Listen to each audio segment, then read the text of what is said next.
Welcome to A Simple Life. Today is day 5 of goats being on the ivy. And so let's go take a look and see how they're doing. They're standing up here looking at me like we're sick of being on the ivy. Oh, you guys are just fine. Don't act like you're not happy. You're not well fed. Look what they did to that tree I dropped yesterday. Remember that tree I dropped yesterday? Completely stripped. Completely stripped clean. Nothing left on it. Not a single thing. Nothing. All right, well, if that's the case, let's drop another little tree for him. This is the tree right here we're gonna take down. Goes all the way up. We're gonna drop it right. We're gonna drop it right down there. I got things I gotta get done. I don't wanna get tangled up, so I'm gonna take that other tree over there, and then we'll take this one down. So we'll do that right now. I'm gonna show you how to cut this down. This is a little different. I'll show you why, and I'll show you how I do it.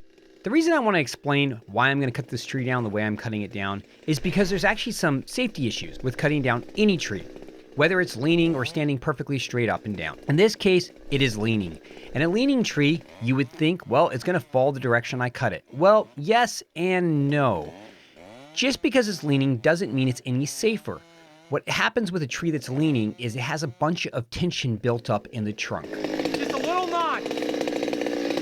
That tension that's built up in the trunk, when you're cutting through, will cause the tree potentially to split when the tree is weakened at the trunk. You'll see I'm right here doing a plunge cut. I put a small notch in and then I do a plunge cut. I cut directly through the whole center of the tree and I don't cut the back of the tree yet. The whole time you see me, I'm looking up, I'm trying to see if the tree is changing, anything's changing, because the top of the tree is going to tell me if something's happening at the bottom of the tree way before the bottom of the tree tells me.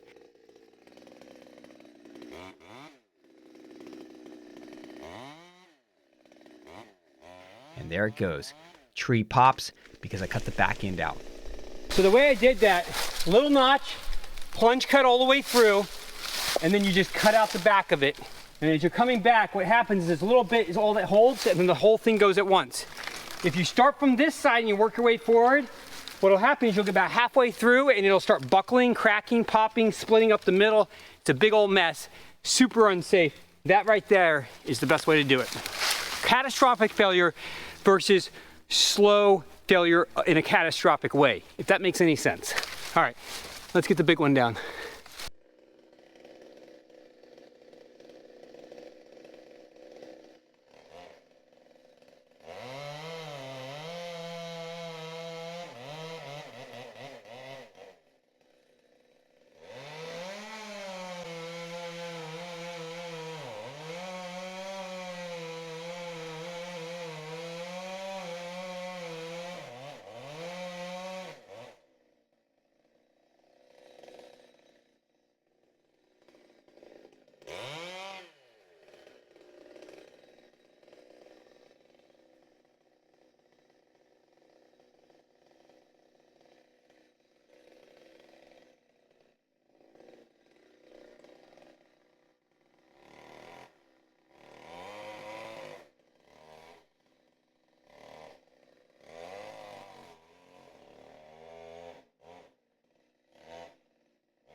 Why did I run?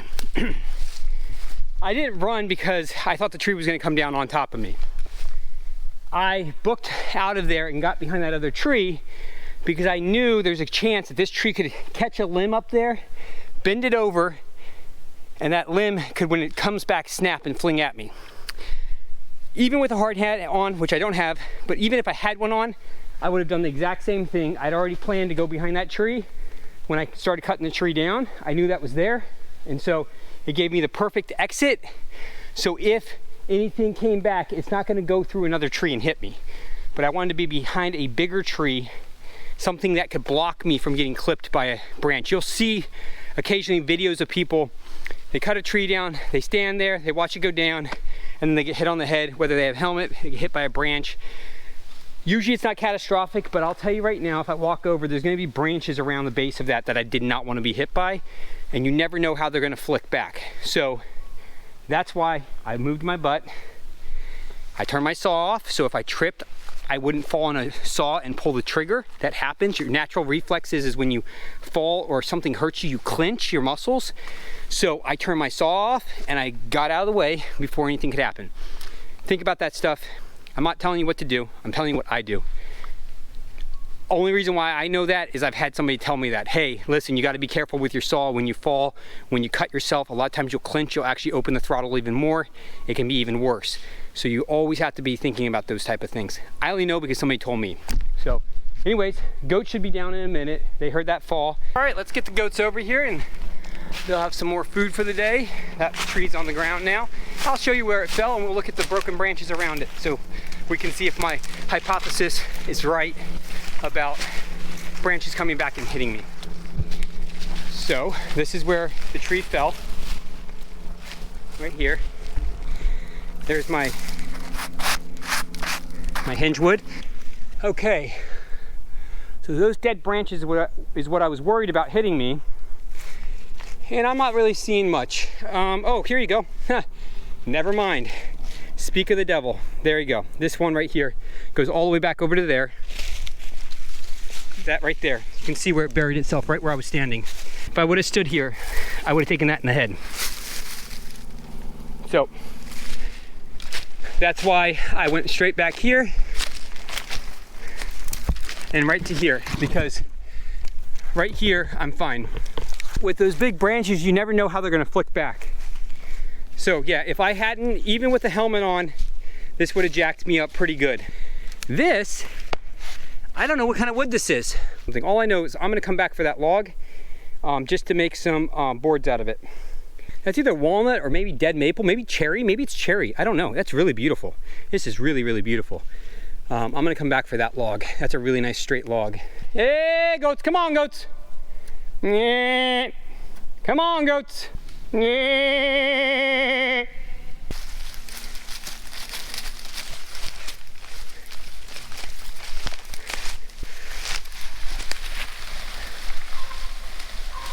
That'll be gone tomorrow. Completely gone by tomorrow.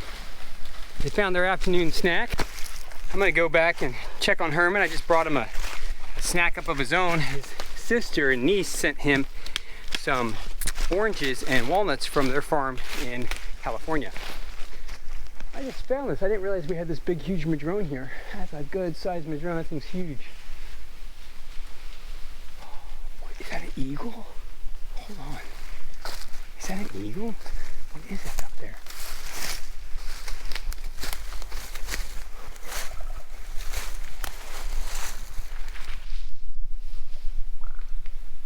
Oh, it's two ravens. Oh, they're breeding.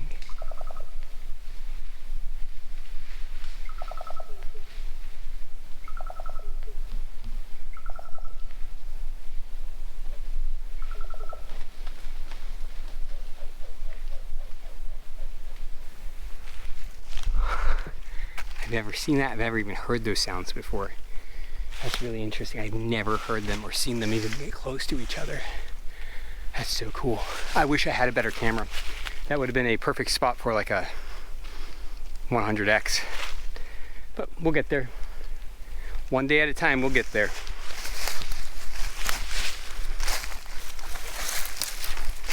All right, let's get up and say hi to Herman. Ooh.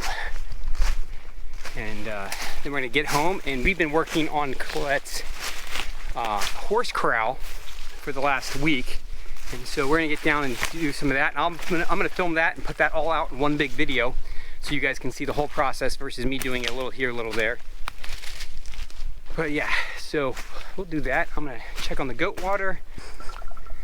That raven's still up there.